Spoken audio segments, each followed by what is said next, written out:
Secondary growth is referred to as the increase in the thickness or girth of the stem. This increase in the girth of the stem takes place from the center of the plant. So in the center of the plant we see the presence of xylem.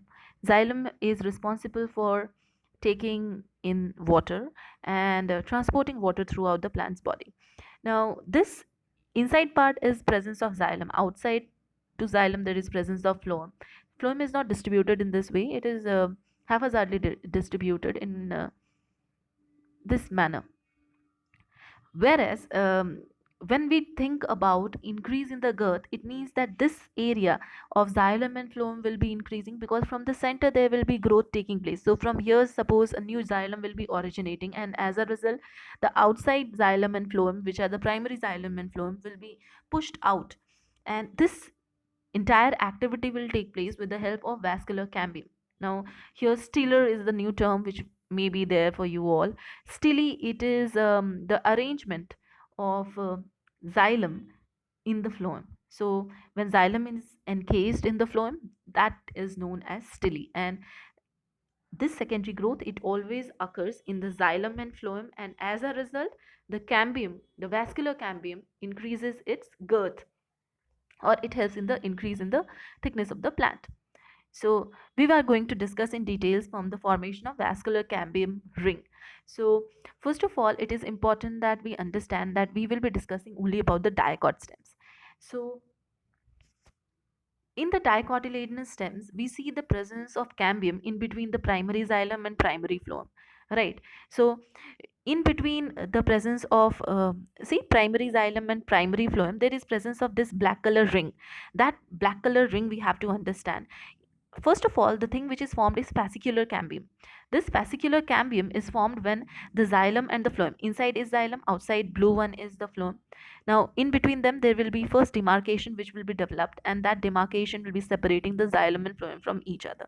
Later on, after a certain period of time, we will see that there will be growth of interfascicular cambium. It means the cambium which was formed initially between the xylem and phloem will now increase its length and will be surrounding the next xylem and phloem as well. So from this to cambium, the cambium will be growing itself and will be covering the entire area.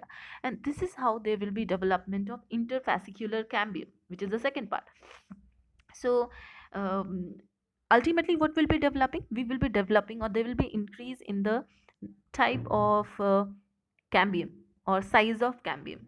So we are just going to discuss it in little details. In vascular bundles of a dicot stem, we see that cambium is present. And where is the cambium present? It is present in between the xylem and phloem, dividing it both.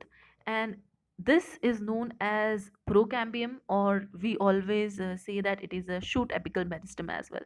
Now, this secondary growth, which is initiated by the new cambium formation, it is also it also leads to the growth of medullary rays. Now, what are medullary rays? They are a series of tissues which are present, and they are parenchymatous cells which are present beside the fascicular cambium, or they are the ones which become meristematic and help in formation of new cambium, which is the interfascicular cambium. So in this way we get an idea about few things. First thing is interfascicular cambium. Second is how medullary rays, they are active, and they form the, since they are active, they are merismatic tissue, and they help in formation of this interfascicular cambium. When interfascicular cambium and intrafascicular cambium, it means in between the xylem and phloem, the cambium, and the cambium which is in between the two xylem and phloem, that both come together, a complete ring is formed, and that ring is known as the cambium ring. And this gives rise to the secondary growth in the plants. I hope it is a little understood by you all. Once again, let me just tell you what exactly is happening. We will discuss it in the next diagram, because over there it is given. You can see that at first what is happening, the fascicular cambium is developing. This fascicular cambium is the primary first cambium, intercambium we call it. And in between the two subsequent, if I name it 1 and 2, in between two subsequent xylem and phloem, there will be presence of both the intrafascicular cambium, and when these both intrafascicular cambium they tend to grow itself and form the interfascicular cambium, they ultimately form a complete ring of cambium surrounding the xylem and phloem, and that is known as a growth or secondary growth in a plant because an entire ring is formed. Next is about the growth of these all different kinds of uh, secondary tissues. Cambium ring, it acts as a meristematic region which goes on dividing, and this layer, it consists of single layer of cells. What kind of cells? Meristematic parenchymatous cells. These cells, they tend to divide in parallel ways, like parallelly they will be dividing with the epidermis. As the epidermis divides, so does the meristematic cells of the cambium ring also divides. And as the cambium cell, it divides into two daughter cells, one of the cells remains as meristematic cell, whereas the another cell, it becomes secondary tissue, and it is well differentiated. Now it is no longer having the capability of division because it is becoming a complex tissue. The cells which are formed in the inside of the or inside towards the pith region are the secondary xylem, whereas outside area of the cambial ring, it is blue colored. If you remember, that blue colored area is the phloem part, so that is the secondary phloem. And normally more secondary xylem cells are formed towards the center, to due to which cambium ring, it moves towards the periphery.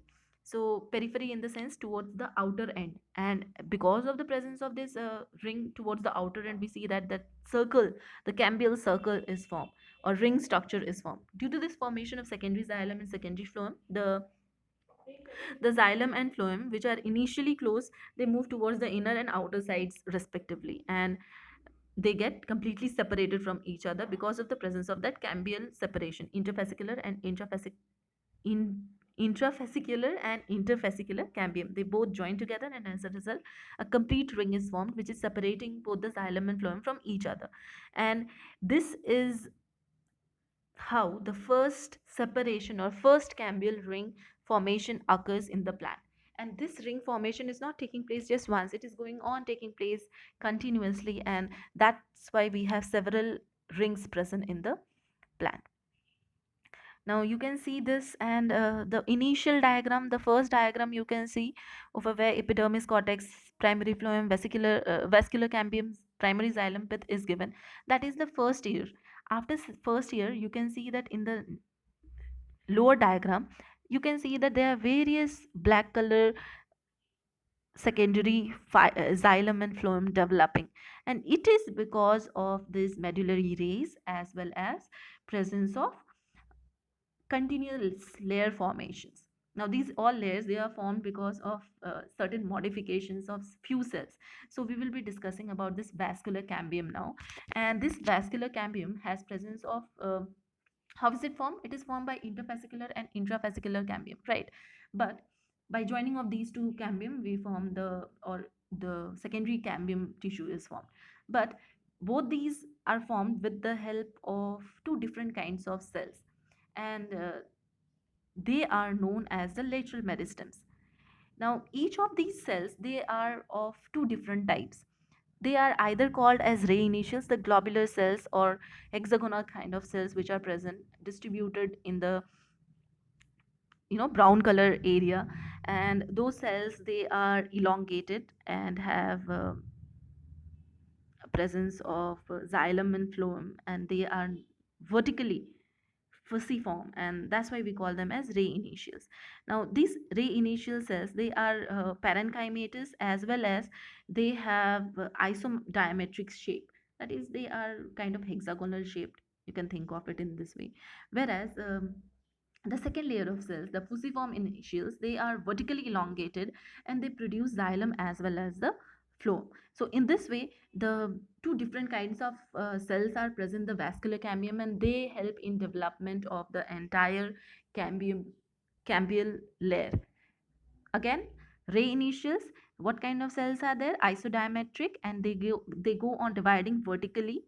So they are vertically elongated, and they are isodiametric, and they produce parenchymatous rays which are capable of forming the xylem and phloem. Whereas the fusiform initials, they are elongated, vertically elongated cells like the muscle cells, and they form the xylem and phloem. So this is the difference, and it is quite important for you all to understand about both these kind of cells which are present and helpful in formation of the cambium layer.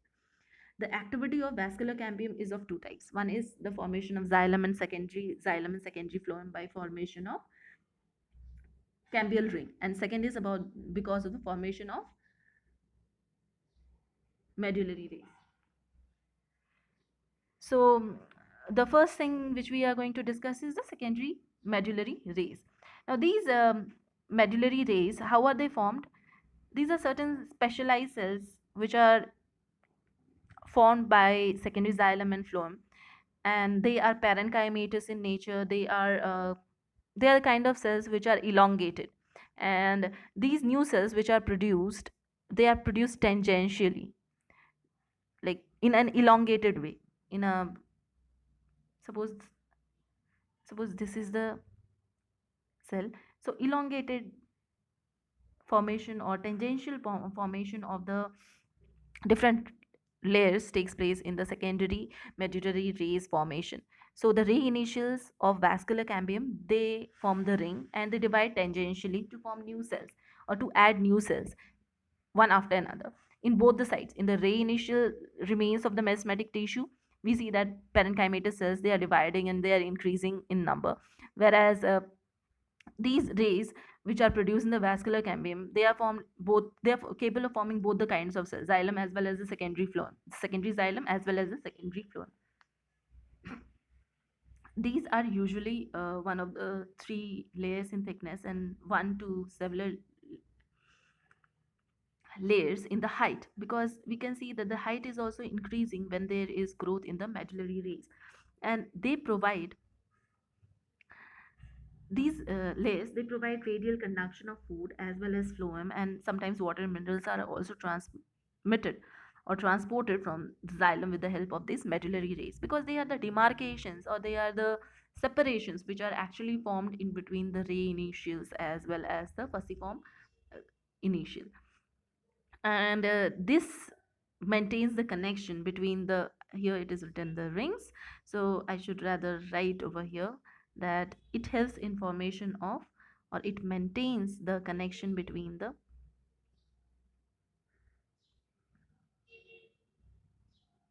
pith, as well as the pith is the central part as well as the cortex, because it is the adjoining link between the xylem, secondary xylem as well as secondary phloem. So in this way this part is quite important, the formation of medullary rays. They are just the normal parenchymatous cells which are formed and helps in division of the secondary xylem and secondary phloem from each other with the help of these certain parenchymatous cells which form these gaps. If you see this diagram, you can see the red, purple color and blue color structures. These all are the medullary rays, and these medullary rays actually help in separating the different layers. All those black circles, they are actually the ones which help in formation of these medullary rays.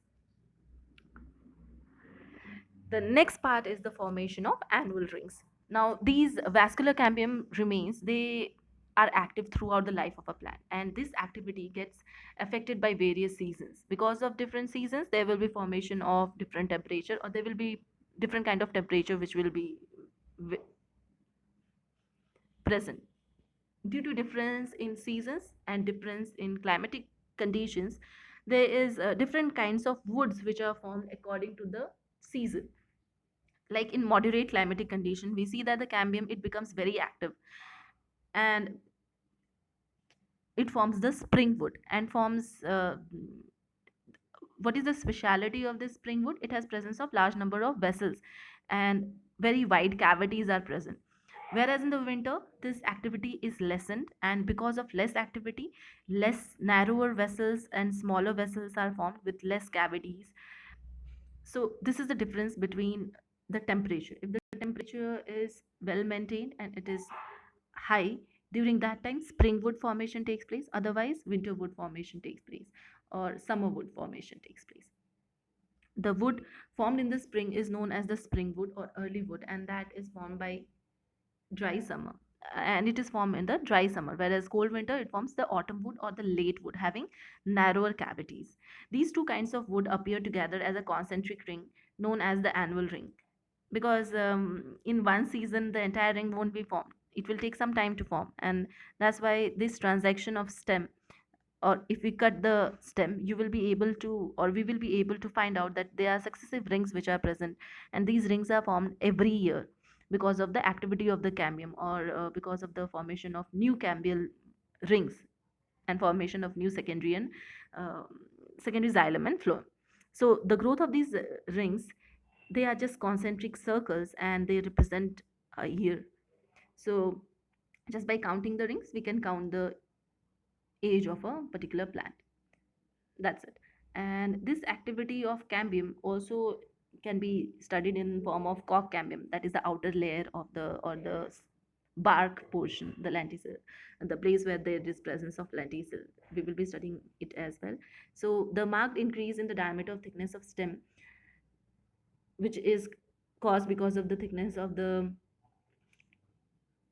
or which is caused because of increase in activity of the cambium, this entire outer tissue also tends to become older, and as a result it becomes, uh, it loses its activity or mesmatic nature. The result is rupture of cortex and epidermis, and this outer cortical cells become meristematic and begins to divide. This division of the cortical cells leads to the formation of cork cambium or philogen, and this philogen or the cork cambium is also a secondary tissue, and this secondary tissue is internal. It is growing from internal side and it goes out externally, and as a result we can see that some of the bark of the plants, they have some outgrowths, and those outgrowths have presence of philogen, phylum and phylloderm together forming the periderm layer, which is the cork tissue or cork cambium. You can see this area, the outermost is the phylum, the inner to it is the phyllogen, phylloderm is the innermost layer which gives rise to the phyllogen and phylum, and these all together form the bark of the tree. And inside it again the secondary growth will be taking place, so secondary and tertiary xylem and phloem will be forming. So this is all about the bark portion. Bark also has presence of lenticels. If you all remember, these lenticels are responsible for exchange of gases. So that's and even some pores are there which releases some amount of gum, resins, and other substances. Now, the next topic which we will be discussing is the heartwood and the sapwood difference. The heartwood is also known as duramen and is the central dark colored non-functional part of the secondary xylem of a old plant, because as the ring is increasing its size, the ring which is quite close to the cork cambium part will lose its activity, or it will no longer be active, or will be dividing. So that's why it will be dark colored, and it is known as the uh, yeah, you can see this structure and you can understand. Heartwood, I was saying, heartwood is the central part which is dark brown color part, and it is the older stem, whereas the inner part, sorry, the outer part is known as the sapwood and is known as the albuminum. And this outer light colored functional part of the secondary xylem of an old stem is capable of transmitting or transporting water. And since it is the outermost part, now it is capable of having parenchymatous cells within it. They are living cells and they are capable of transmitting, the water. And not only that, the sapwood is lighter, much more durable. It has less uh, it is less susceptible to insect attack. So in this way the sapwood becomes much more functional for usage in formation of various substances, whereas heartwood, it is non-functional. It has presence of non-functional secondary xylem, and this heartwood has presence of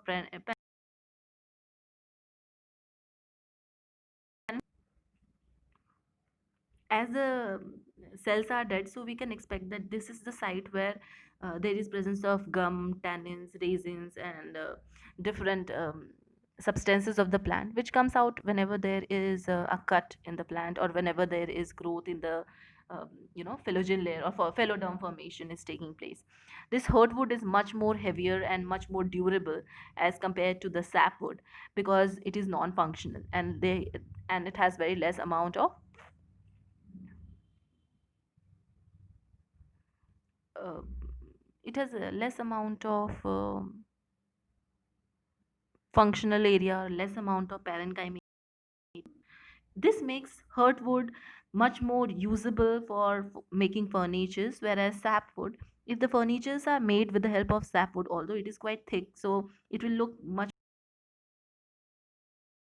be will dry up after a certain period of time, and as it dries, the thickness will be reduced, and not only the thickness, even the insects, they will be capable of feeding on the wood, because it has presence of parenchymatous cells. Some amount of um, liquid will be there, or fluid will be there in the cells, which can be consumed by the organisms which are feeding on it. So in that way, sapwood is less usable, or is less preferred if any furniture is made, whereas hurtwood is something which is much more preferred one. Now, we are just going to discuss the differences between the hurtwood and softwood after this, because hurtwood and sapwood we have already discussed. Now, what is the difference between the botanical classification is as such that hardwood is the one which has, like most of the angiosperms, they are the ones which are used for formation of hardwood, and softwood is taken from the gymnosperm. The angiosperms, they are deciduous or evergreen, whereas the softwood trees, they are conifers. The hardwood is porous, it means it has some pores within it, whereas gymnosperms, the kind of wood it provides us is non-porous or is hard. Now, tracheids are only present in the gymnosperms. This is something which we all are aware, and vessels are only there in the angiosperms. And these vessels, they are the ones which have presence of pores. If you remember the structure of vessels, vessels have presence of pores within it. Tracheids, vessels, if you remember the structure, they are perforated, and perforated, it means it has presence of pores. The hardwood has presence of fibers within it, and here these fibers are the wood cells. Ray initials, and these ray initials have parenchymatous cells, and these parenchymatous cells, they are living cells and have reserved food within it, whereas softwood also have some longitudinal cells which have presence of parenchymatous cells within it. The hardwood, it has flowering seeds or dicotyledonous seeds, whereas the softwood has naked seeds, or they are monocotyledonous generally. So this is the idea about the hardwood and the softwood. And what about the definition of bark? So bark is the outermost thickened covering of the plant, which helps in protecting them against the invasion of insects or pathogens which tries to live over it. But still the infection is there, but infection, it reaches till the inside part, or it cannot affect the xylem and phloem quite easily, because of presence of this thicker outer bark layer. So that's it.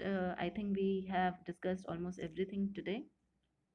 And the last thing which we had to discuss was this part. Now, one more thing is there which I think we should discuss, that is the difference between the periderm and the bark. Now, periderm and bark, they are same things, okay? Just the difference is one is a technical term. Like when I say periderm, it means we are using a scientific term to represent the bark.